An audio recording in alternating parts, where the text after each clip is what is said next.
A dead man and two critical, any one of whom may have known who this person was. So all we can do is watch and wait for developments in that regard. The two who were taken to Harborview Medical Center in critical condition were in emergency surgery when last we checked there.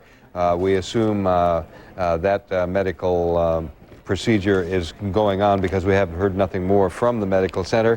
We do know the description from the third shooting victim, a young man who was wounded in one of his arms. He is the one that supplied this description to police, which, as Jim Hill pointed out, once you take off the sunglasses and the hat and the coat, and with no ID on the shooter, it only makes matters more difficult. CNN will continue following the story, of course. We will take a break and continue in a moment.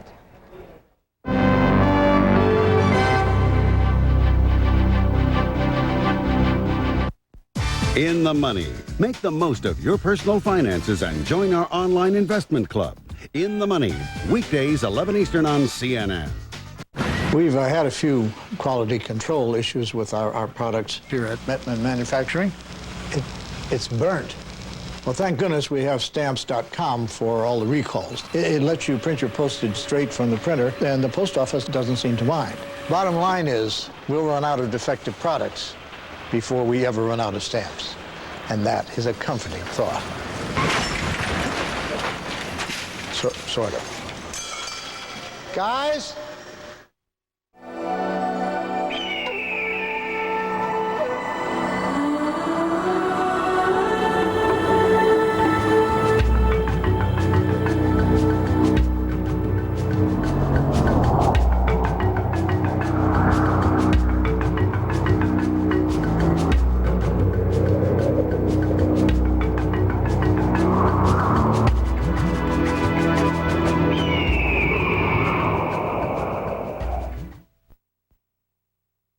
The Moneyline News Hour, weeknight 6:30 Eastern on CNN.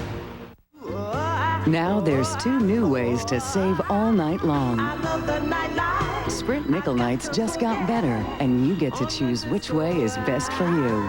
Now, when you switch to Sprint Nickel Nights, you can choose to include that great 5 cents a minute rate on your calling card calls. Or you can choose that 5 cents a minute rate on calls to anywhere in Canada from home. Call 1-877-4-NIGHTS now and switch to Sprint. You'll get Sprint Nickel Nights plus your choice of either calling card calls or calls to Canada from home. It's Sprint's best rate at the time that's best for you. And now you can include calling card calls or calls to Canada from home. So no matter where you are, at home or with your calling card, you're free to talk the night away. Isn't that the point of contact? Switch to Sprint Nickel Nights and include your choice of calling card calls or calls to Canada from home.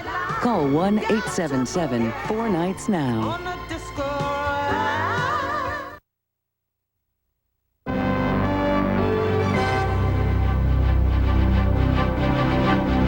Lou Walters again at CNN Center. We're reporting this afternoon of a shooting in the Seattle area.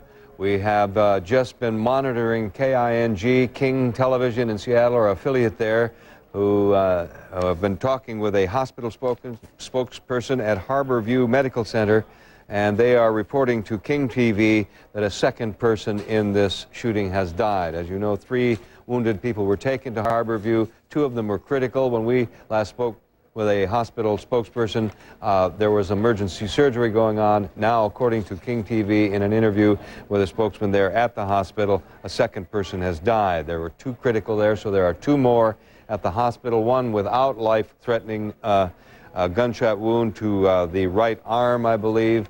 I read the description that was given to Seattle police came from the shooting victim at Harborview, of a white male in his 30s, 5 foot 10 inches, 5 feet 10 inches tall, average build, scruffy brown beard, mustache, sunglasses, dark baseball cap, and a dark coat over a camouflage shirt.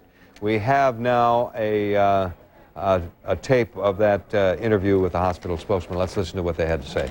One did not survive. Unfortunately, the man who had been shot 3 times died in surgery just before 1 o'clock at 12:50 exactly this afternoon. Are that man's relatives here right now? Are they on the scene? His relatives are here. They have to make a positive ID on his body, and at that point we'd have a name, but I don't have the name right now. I realize it's tough to do. So we have 2 dead in the Seattle area shooting. It happened at around 10:30 this morning, Seattle time. About 3 hours behind us. It's now 4:34 in the afternoon, so that's about 3 hours ago the shooting occurred. This white male in his 30s, about 5'10", average build, walked in, did not say a word, began shooting. Now, you heard the hospital spokesman say the person who died on the operating table suffered 3 gunshot wounds. There were 4 victims shot in all, so there were a considerable number of gunshots fired from a handgun, according to witnesses, a handgun that was not on display when this suspected shooter ran past some eyewitnesses on his way out. There's no gun displayed, but we have not heard whether or not a gun was found at the scene, a gun perhaps being left behind by the shooter. But police, I know, are approaching this as a man heavily armed and dangerous. King TV in Seattle is closely watching the search for this man, which is intensifying in some areas north of Seattle, and we're going to rejoin their coverage now and see what's happening. That person shortly thereafter. Darren Watkins has been calling in from various locations where the search is centered and reports again on the police search in that area. Gee, we have new information right now to report to you regarding why they're looking at this area so intently. Sometime after the shooting, a woman called in and identified a description of a man trying to hide in a yard, and a description that matched identically to that of the gunman wearing a long trench coat, camouflage trench coat with a brown hat, was seen in this area hiding, and that's why police have focused on this area so intensely. They searched several buildings that the dog had located in and around. They found a broken window that was broken out. They thought that might be a possibility. It turns out it was from a previous burglary. From there, they have now expanded their search north of this location to an area some 9 blocks wide, and are working northward, almost going door to door, looking through yards, looking under porches, looking in every place they believe this person can hide. One thing concerning police here is that they have a place where they believe the suspect was at, and now they just have got a corral around him. They can't find him inside that corral. All right. Darren, have they looked in a number of different areas intensely? That's what it appears from how you keep reporting this. Well, we've got several locations within a large grid here, and the difficulty is that as they get reports that sound good, they chase those down. For example, this one here with a broken window near where the dog had initially laid a track. They believe that was a solid location. It turns out, again, that broken window was from a burglary. Then they received reports about a block up the street from a woman who had actually seen the person. They concentrated their research there. And again, we've had just dozens of reports from people who believe they see something. Police go and check those out. And once they go to those areas, they launch a search in and around that area just to make sure the suspect isn't there. All right, Darren, we want to stay with us if you would, but we want to let our viewers know that President Clinton is about to address the nation on several different subjects and lead off his presentation with something that he wants to say about this shooting this morning in Seattle. So we await. We also are awaiting the president in the Rose Garden talking, we understand, about workplace violence, and this is the second day of our reporting on workplace violence. Yesterday was at a Xerox facility in Honolulu, Hawaii. Today it's at a marine supply business on the north side of downtown Seattle. CNN's Jim Hill is closely watching this story along with us, and we have a second victim now. Lou, as a matter of fact, we learned a short time ago that a second person has died as a result of the shooting in the building that you see behind me here, the 2-story gray building along the waterfront north of downtown Seattle, Washington. This person dying at Harborview Medical Center just a short time ago. The word was the person had suffered what was termed devastating injuries, was admitted to the hospital after the shooting in critical condition, and just a short time ago died. So that means the death toll stands at two men killed and 2 men wounded. One of them remains in critical condition, the other person in stable condition. As a matter of fact, that was the person in stable condition who was able to give police the most updated description of the shooter, that being Man, approximately 5'10", a Caucasian man in his 30s, described as scruffy in appearance, which is an apparent reference to his long beard and mustache. The man was wearing a dark baseball-style cap, a dark overcoat which covered or partially covered a camouflage shirt or camouflage jacket.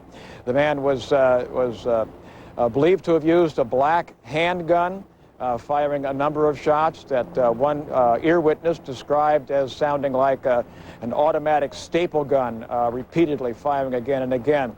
The man last seen running off south of the building behind me into an area that's a park, essentially, a lightly wooded area. Police searched that with at least one K-9 unit, but came up empty. They have since expanded into the surrounding neighborhoods, apparently at this point gathering at one spot in some numbers, but we don't know exactly why. But police units still in the air, still on the ground, scouring this neighborhood and going through it, hoping to find this apparent lone suspect before nightfall. Lou? All right. Jim Hill, we're going to the White House now. The president is in the Good afternoon. process of addressing the nation on the subject of workplace violence. Let me begin by saying that I join with all Americans in expressing shock and profound sorrow at the shootings which have occurred over the last 2 days in Honolulu and Seattle. I have been briefed on both situations. The federal government has offered all appropriate assistance to local officials. Our thoughts and prayers are with the victims and with their families. Yesterday, I returned from Oslo, Norway, where with American support, Israeli and Palestinian leaders entered a new critical phase in their efforts to resolve their ancient conflict. Tomorrow, I will begin a journey to places here in America that are only just beginning to feel the benefits of our remarkable economic recovery, an expansion which in February will become the longest in the history of our country. I will highlight new ideas and efforts that can make these communities and those like them all across America new markets for American investment, entrepreneurism, and opportunity. In the last 7 years, our country has gone from conditions of economic distress, social division, and political drift. All right, the president reporting to the nation on his trip to Oslo, Norway, and also expressing his condolences to the families of the shooting victims in both Honolulu, the result of yesterday's shooting there, and today the story we're following in Seattle, where police are intensifying their search in several particular spots and neighborhoods surrounding an area on the north side of downtown where a shooting took place a little over 3 hours ago, and where we're just hearing now from the Harborview Medical Center where the wounded were taken that another person has died. A man who suffered 3 gunshot wounds to the chest and abdomen died on the operating table not too long ago. That makes it 2 dead now, 1 critical, and a person not with life-threatening injuries who has been able to give police a description of the man who pulled the trigger at the business complex on the north shore of Lake Union. That's a 2-story building on the water's edge there. Businesses of many descriptions. We're not quite certain all the many types of businesses are in that complex, but we are hearing from eyewitnesses at many of those businesses that they either heard the shooting or saw the shooter fleeing the scene, and the description being given now is of a white male in his 30s, 5 feet 10 inches tall, average build. Scruffy is a word used by the shooting victim to describe a man with a brown beard and mustache, also wearing sunglasses, a dark baseball cap, and a dark coat over some sort of camouflage shirt. CNN's Jim Hill is in the area. He's closely watching all of this. You were mentioning that you did not know why police were concentrating in certain neighborhoods right now. We did hear on King TV that the police department is being flooded with folks who are telling police that they are seeing this and that. One woman apparently described the man who was almost identical to the description being given by the shooting victim. Perhaps that's why the intense activity in certain areas, because the public chiming in on this one. That wouldn't be surprising, Lou, because the word has been out now for several hours. This shooting took place between 10:30 and 11 o'clock in the morning, West Coast time. It's now about 1:45 West Coast time. So the radio stations and all television stations have been in pretty much wall-to-wall coverage on this. So people in these affected neighborhoods are certainly alarmed. Hopefully they're following the instructions police have broadcast, basically asking people to stay in their homes and not come out into the streets. But certainly if people have any inkling, they have information or have seen or heard anything at all that might be helpful, we can well imagine that they are indeed flooding law enforcement with phone calls, both worried phone calls and also calls, I'm sure, in which people believe they have a tip that might be, or might have seen or heard something that might be of help. We've also mentioned that several schools in the area are under lockdown. That's by the either order or request of law enforcement.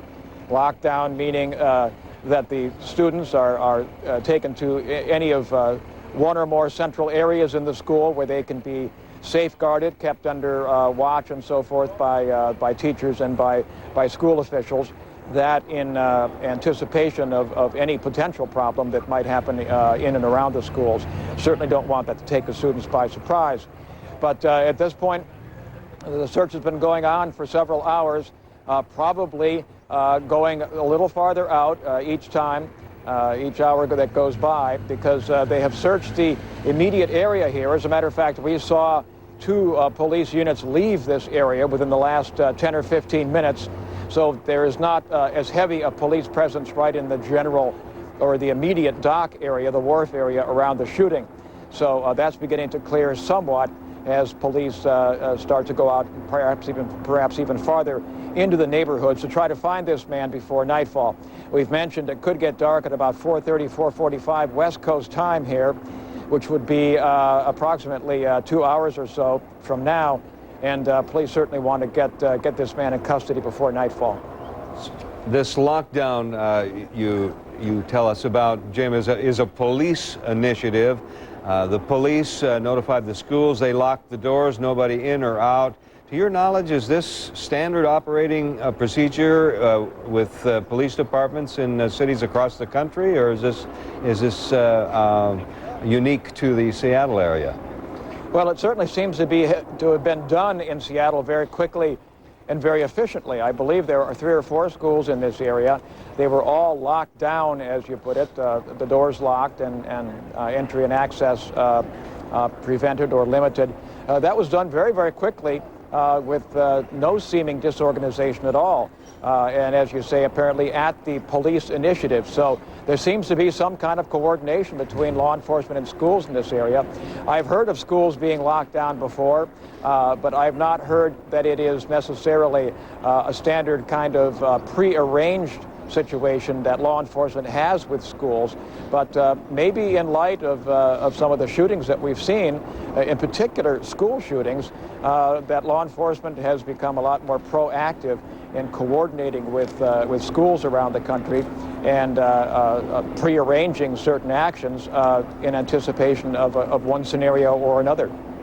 Now the schools are going to be closing in a few minutes here, if I understand correctly. What happens then?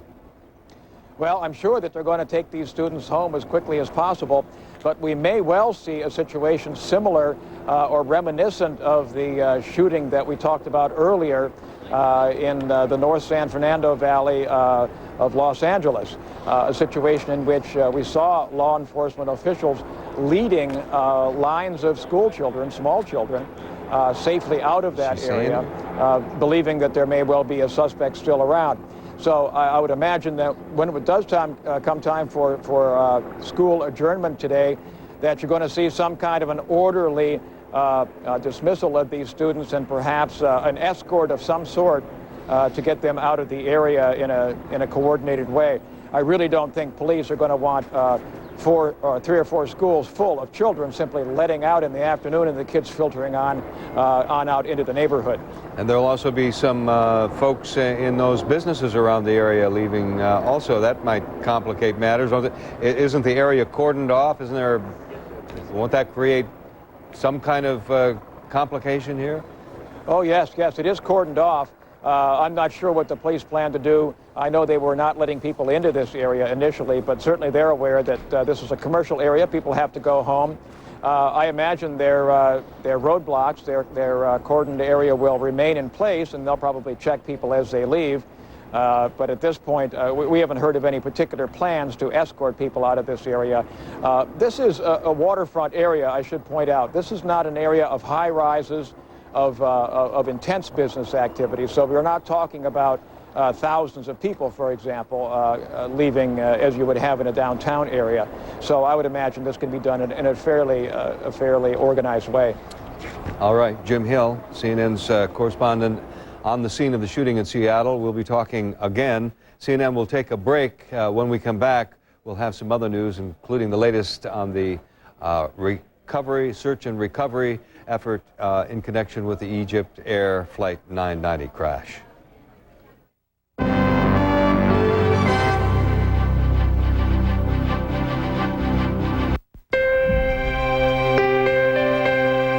With Transamerica Investments and Insurance Products, you don't have to be a rocket scientist to be financially successful. The people in the pyramid working for you. He prowls the streets. You heard about that couple that got in a taxi, never made it home? Stop this car! He works the underground. This could be our next victim. And for every clue he leaves behind, he collects. It's a bloody bone. 3 murders, same mark. One souvenir.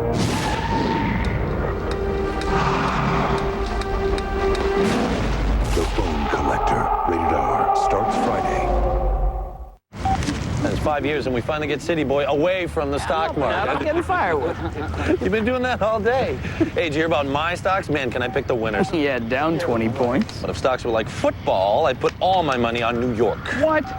New York? Man, I bet you $50 they win tonight. No way, it's not gonna happen. Now you can stay connected with internet-ready wireless phones, one of the many new technologies available at Best Buy. I'd take that bet.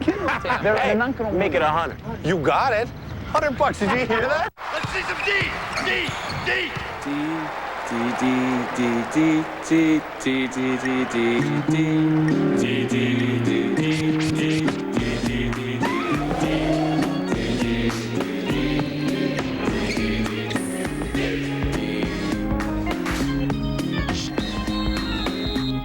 Log on to dsports.com, the ultimate online sporting goods store. dsports.com. Seize the D. By refinancing, we saved $600 a month. Being self-employed and a student was no problem at all. We were able to eliminate some 18 to 20% credit cards. Superior gave me the help just when I needed that help. Do what thousands of homeowners have already done. Call Superior direct at 1-888-678-7777. Stand back, Penelope. Uh-oh. B-A-N-A-N-A, so good, so sweet. B-A-N-A-N-A, Dole bananas, what a treat. Golf takes energy, precision, and planning. B-A-N-A-N-A, Dole bananas, rock and roll. Just like a healthy diet of fresh Dole fruits and vegetables. B-A-N-A-N-A. Dole bananas, it doesn't get any sweeter. Cool. Easy game. You're really Dole. At Transamerica, we have insurance products and investments for retirement that'll help you plan for your next career. The people in the pyramid working for you.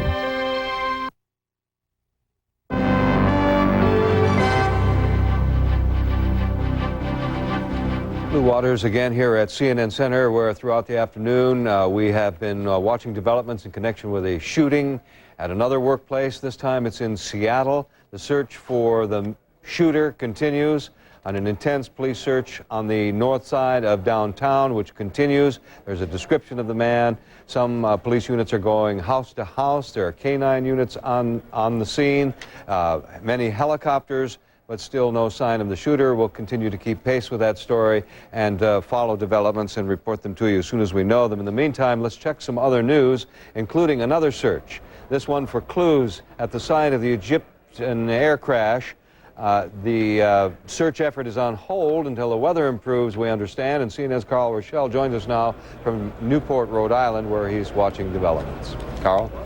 Lou, that is right. The search for debris, the search for any information from that crash has on hold now. There's only one ship on station, we are told, a Coast Guard ship that is out there just to keep watch over the area. The other ships have been pulled off for a couple of reasons, one for safety and the other because they can't really work. The seas are 20 to 25 feet in the area, winds 15 miles an hour, perhaps gusting even higher than that. It's a difficult place, a difficult environment out there, and they can't put the divers down, we're told, if the seas are much more than about 7 feet. The USS Grapple, the Navy salvage ship, is docked over behind me about 200 yards. We can show you a live picture of that. It is sitting there. You notice it's a lovely day outside, unlike what it is in the scene where they are looking for wreckage from the crash. But the Grapple is there. They are loading the diving equipment on it, the remotely operated camera that will go underwater to look for those black boxes when they are down there. There is some debris that was brought in by the Coast Guard. This was picked up yesterday and brought in. Of course, they're not doing any pickups right now. You can see one of the tires, one of the wheels from the aircraft that went down among the pile of debris. There is also a section of the fuselage. If you look to the left side as they go around with it, you can see one of the windows on the fuselage side of the aircraft as it was pulled in. Here is more debris being picked up out of the water. This is all debris that was recovered yesterday. You notice that all of it is reasonably small, no large pieces of the aircraft. That has to do with the way it broke up. We believe it broke up in flight as it was coming down, and of course the final damage when it hit the water. Lou, I've got a model of the 767 with me, and I can try to show you a little bit about the thrust reverser problem that we have talked about several times. This model of the aircraft, you can see engines on each side. This engine, the thrust reverser on this engine, the left one, was inoperative and was pinned, but the thrust reverser on this one was in fact functioning when the aircraft took off and could have been deployed. There is concern that it might have deployed in the air, and if that happened and the airplane had been going along, you could have one of several different things happening. One is that it could have turned like this and gone down and around. Another is that it could have continued on in the direction it was going and rotated like this, and that would explain the lack of a change in heading of the aircraft as it was going down, as was shown on the radar. And of course the pilots would have been fighting it. The natural tendency would have been to turn this way. The pilots would of course have been trying to fight it and hold it back on course as it made its way straight forward. But investigators are looking at the thrust reverser as one of the possible scenarios of what could have gone wrong with that aircraft. Of course, they've ruled nothing in or out at that point. We do know from the information we learned yesterday that it did go lower on the radar scopes than the original 19,100 feet, we were told, down to 16,700. One of the interesting things about this, it means that the transponder was working, because that's how they knew the altitude. Transponder was working for 40 seconds from the time it started going down until they finally lost it, Lou. All right, Carl Rochelle, Newport, Rhode Island. And again, a reminder of the National Transportation Safety Board briefing, which is due at any time now. I'm Lou Waters at CNN Center. I'm going to hand it off to Judy Woodruff in Washington, who will continue with our coverage after a short break.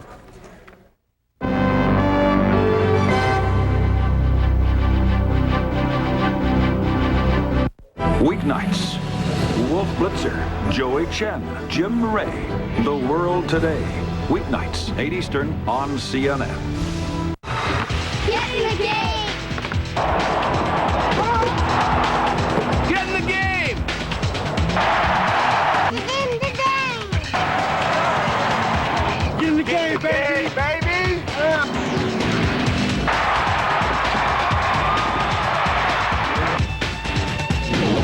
Antiques and accessories, with more on the way. It's like a new sale every day. Closets, dressers, paintings, prints, stained glass windows. There's so much to see, and it's all on sale in time for the holidays. Come into Portland Antique Company now and save during our fall clearance sale on 12th and Northwest Gleason. Edition with Carol Lynn and Leon Harris. Weekdays on CNN.